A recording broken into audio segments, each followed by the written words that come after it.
You got some good. Oh, look at this. He was an ECW. Yeah. Yeah.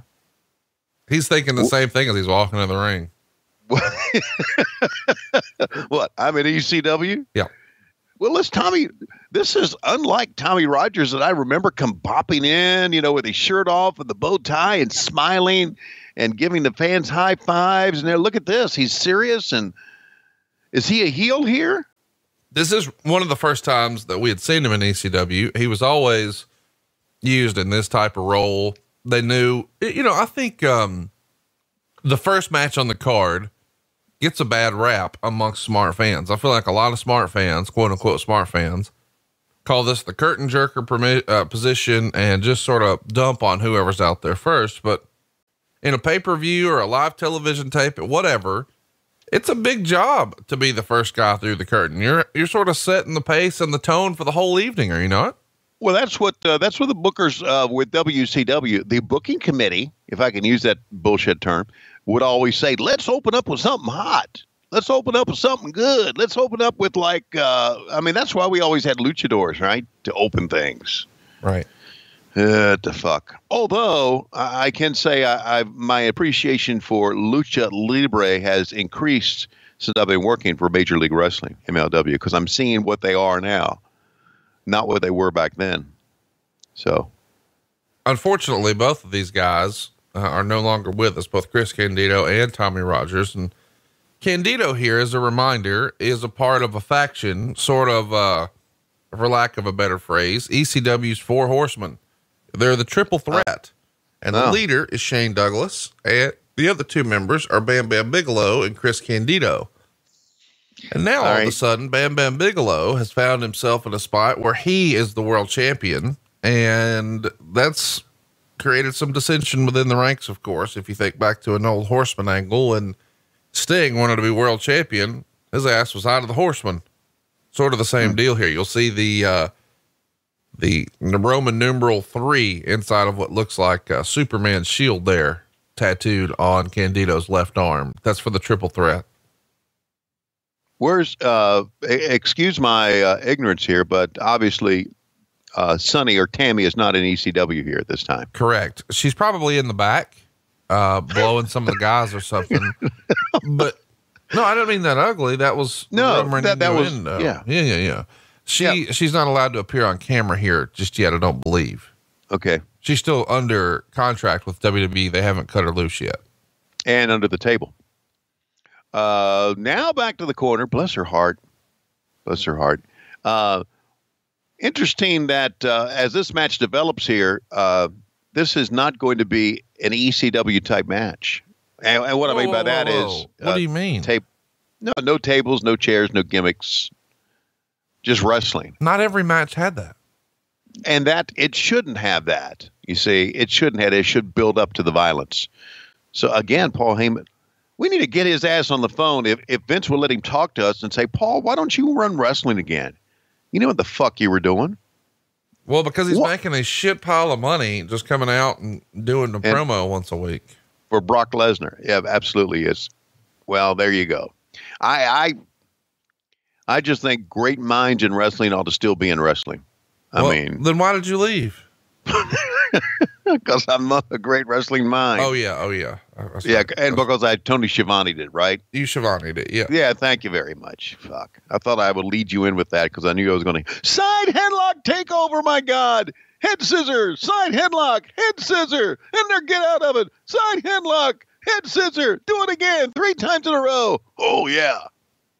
That's a pretty good spot right there. Side headlock, head scissor, and then bump chest and look at each other and talk about, hey. Can I just tell you how excited I am about you calling wrestling? Makes me happy. Does it really? Yeah. Yeah. Well, you're the culprit. Oh. What did I do? You got me back into this fucking sport is what you did. Oh, yeah. Yeah, you got me back into it, man. December of 2016, fuck, I wasn't going to do this shit again. And then here come Conrad Thompson back into my fucking life. And now, shit, 2 years later, I'm talking about fucking Well, I'm talking about women. I'm talking about my miserable wife. I'm talking about wrestling. I'm talking about MLW. I'm talking about Blue Chew. And I'm watching ECW for the first time. Now, of course, not the first time we've done an ECW event here on What Happened When, but this is the first year I watched an ECW show, and I'm fucking loving it. Good stuff, man.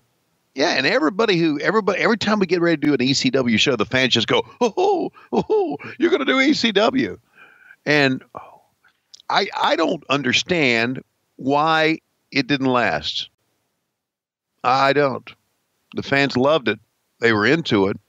But I guess maybe it was just look at that enziguri kick. It's just a kind of a small sample size, right? I mean, they didn't have enough people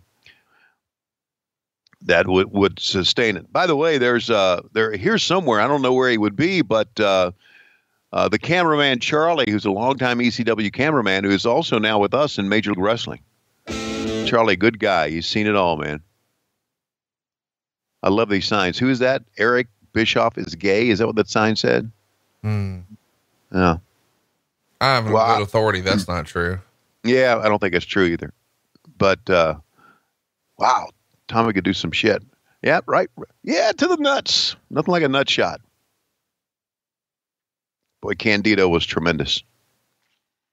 When did Candido pass away? Do you know off the top of your head what year that was? I think it was 05. 05, and then Tommy Rogers a little bit later, right? Yeah, Tommy Rogers just a couple years ago. Yeah, Candido passed away April 28th, 2005. God. Isn't that crazy? Yeah, it is. And Tommy passed away in June of 2015. Jesus. That's just terrible. Tommy was 54 when he passed away, but Chris Candido, I mean, he's only 33. And let's tip of the cap to Chris Candido, because he was banging Tammy when she looks tremendous, right? He got a blood clot, and that was what a lot of people assumed is the reason that he passed away. But a couple years back, his brother said that it was actually acute pneumonia, which is pretty crazy to think about, that we lost Candido because of pneumonia. Good God. Well, take a look at what we're seeing here. And not only that, go back and think about the history of our great sport, and think about how these guys performed and what they did and the travel schedule they had and the shit they put their body through. It wasn't a healthy lifestyle. It really wasn't. And these guys would go from town to town. I don't know how much the travel schedule worked in ECW back then, but I'm just thinking about back in the day. They would go from town to town. They would drive overnight. They would try to get up and get a workout in. They would eat whatever they could eat to get to the arena. And so, I can imagine. We always think that when a wrestler passes away, it was drug related or steroid related or something like that. I think they're just a lot of times just bodies wear down because of what you put your body through. It's crazy to think about.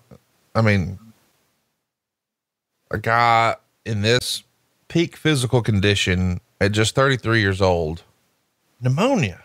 Yeah.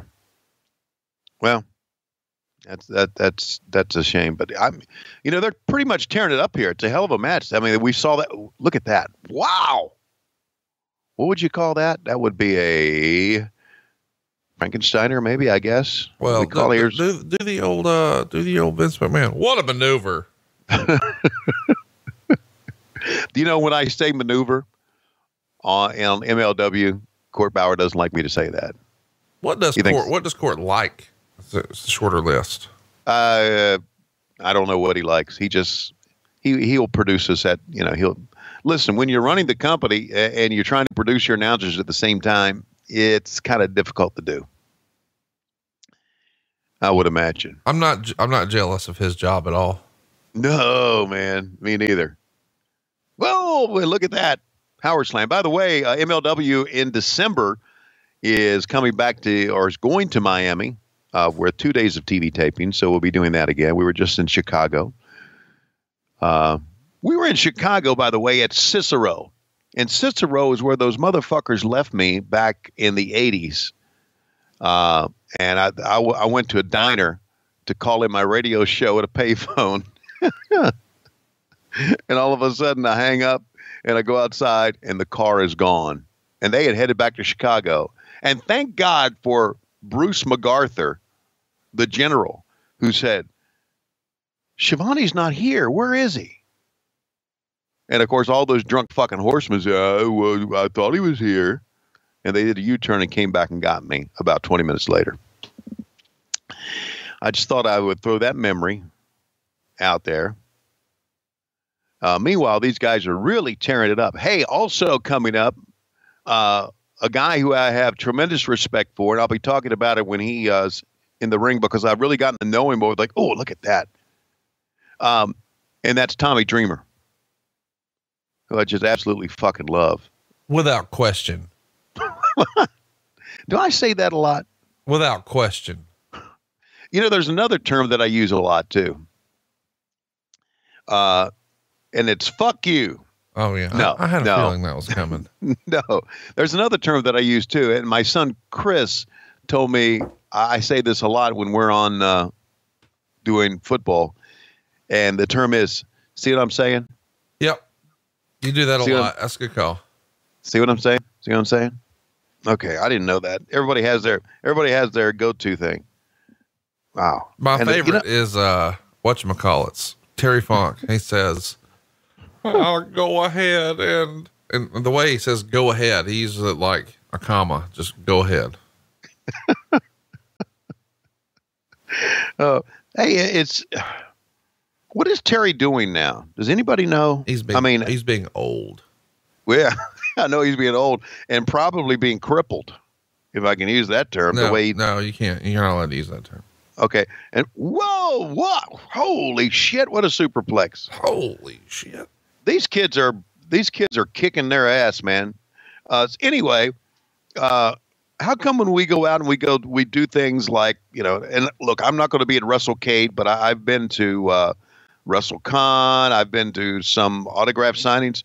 How come we don't see Terry Funk? He's not in the best health. Okay. I don't need to say what's wrong with him. I don't know that he wants it out there, but he, well, it's got to go back to what we were talking about earlier, the shit that these people put their bodies through. Good God. He's old. Yeah.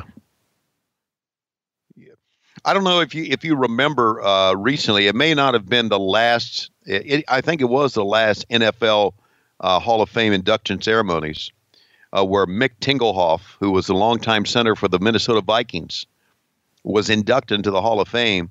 And he walked up and he can't even talk now because he's in such bad health. And Fran Tarkenton had to talk for him. Look at that Frankensteiner off the top. Cover him. 1, 2, whoa. So, I mean, the old NFL players are beaten up and God, and these guys are too. So I get it. Anyway, I don't think you can do an ECW event without thinking about Terry Funk. Without question. Would you stop that? Okay. Oh, into a sit-down power bomb. Comrade, this hell of a match. What the fuck? Oh, it's Lance Storm. It's Lance Storm with that blonde rat tail. Oh, wow. A rat tail caught you off guard, didn't it? It did. I didn't know who it was until. All right. It's a different you time. See, okay. I get it. It's an angle. But why can't you have a clean finish in your first match? Who says this won't be a clean finish? What? That's allowed. Okay. Well, here's the thing. Let me tell you. There you go. Okay. Now are you figuring it out? Yeah. Your singles match is now a tag match, you some bitch. Okay, they can do that, right? Well, yeah, why would they? It's ECW. It's Chris Candido and Lance Storm taking on Jerry Lynn and Tommy Rogers. And This is going to win your best match of the night poll in the Wrestling Observer newsletter. Hey, guess what? Without question. Thank you very much. Is that a shirt yet at lowestrules.com? I feel like it should be. Yeah, it should be. And by the way, I'm seeing the shirts all around, and anybody who buys a shirt, please be patient with me. I'm making phone calls and getting to you as best I can. I've seen on social media where someone would say, "When's Schiavone going to call me?" I promise you it'll happen. I promise you it will. Unless, of course, something happens in my life to where Lois kills me or something, or, So hang on. If Lois kills you, people don't get their phone call? Well, she'll probably end up. Get together, Schiavone. My God. Even in death, you're Schiavoneing. Just giving up on making these phone calls. No, hang on, motherfucker. I'll call from the great beyond. As a matter of fact, when we have our wrestling seance coming up, whenever you have Starrcast 2. Yeah, I was. What got me was the referee having a microphone. That's pretty fucking cool. So the referee just said, "What? We're making it a tag team match?" Yep. Okay, very good. Why are you anti-referees with microphones? No, I'm not an anti-referee microphone. It just surprised me that he would pick up the microphone and say that. We never did that. We were stupid. We never did that. But without question, they're doing it here. Look at, oh, wow. How about that? Double power bomb. Cover him in a double axe handle. Tommy Rogers, Lance Storm, Chris Candido, Jerry Lynn going at it in our first event here on November 2. Remember, watch out. Roll up. Oh, got a little ass shot there. 1, 2, 3. Or did he get it? No, 2 count. Wow, even had me fooled that time. Oh, man, these kids are fucking tearing it up. You see, this, to me... I'm really glad that Lance Storm and Jerry Lynn are in there. So, we've got 2 alive members here of the match now with their zombie partners. Wow. How about a missile drop kick? Wow, another false finish. God, these fucking guys could fucking go. Wow. Can you imagine somewhere in the backstage area at this time of the night? This show lasted, what, 2.5 hours? Somewhere in the backstage area. I'm going to really creep you out now. Francine is getting dressed. Oh, what are you doing? I'm just thinking out loud here. Oh, look at that crossbody. 1, 2. Wow. Pretty soon, someone's not going to be able to kick out. Look at the fans even standing up for this. They're into this shit too. Hey, this not only had to be voted as, I'm going to go on a limb here. This not only was voted by the fans as the best match on the card, this got to be one of the best matches of the year. I'm serious. How can you get better than all the spots and the false finishes, what they're doing? And fuck. That's there, man. So when ECW was bought by Vince McMahon, eventually he just phased that shit out too, right? I mean, just like he did WCW. Without question. Just look at this. What the fuck? They were bankrupt, and he bought them out of bankruptcy court. Just come on to daddy. I'll make money off of your. Good God, what do they call that move? Christian called it an unprettier. Oh, I'm being serious. It was a hell of a move, was it not? I can't imagine how you could take that move on a regular basis. Look at Lance Storm doing a hell of a job of selling that move. 1 and a 2 and a fisherman suplex, and they got the win with that. So Tommy Rogers injured his neck early on in this match. Okay. Just as a heads up. This match, by the way, in the Observer got 2 3/4 stars, which I feel like is way underrated. And even though we like to talk about, guys' ages a lot here on the show, Tommy Rogers is only 36 here. Yeah. Isn't that crazy? 2 3/4 stars for this match. Yeah. What the fuck didn't he like about it? He said it was sloppy spots, but a good opener. Sloppy spots. Fuck. Wasn't anything sloppy about it at all. So why not get a sign from the fans? Candido, showstopper. Look at it. Oh, God. Francine 469. Question mark? Question mark? You see, whenever you see a question mark like that, you got to raise the volume at the end. Like, okay. Francine 469? Oh, yeah, you got to go up.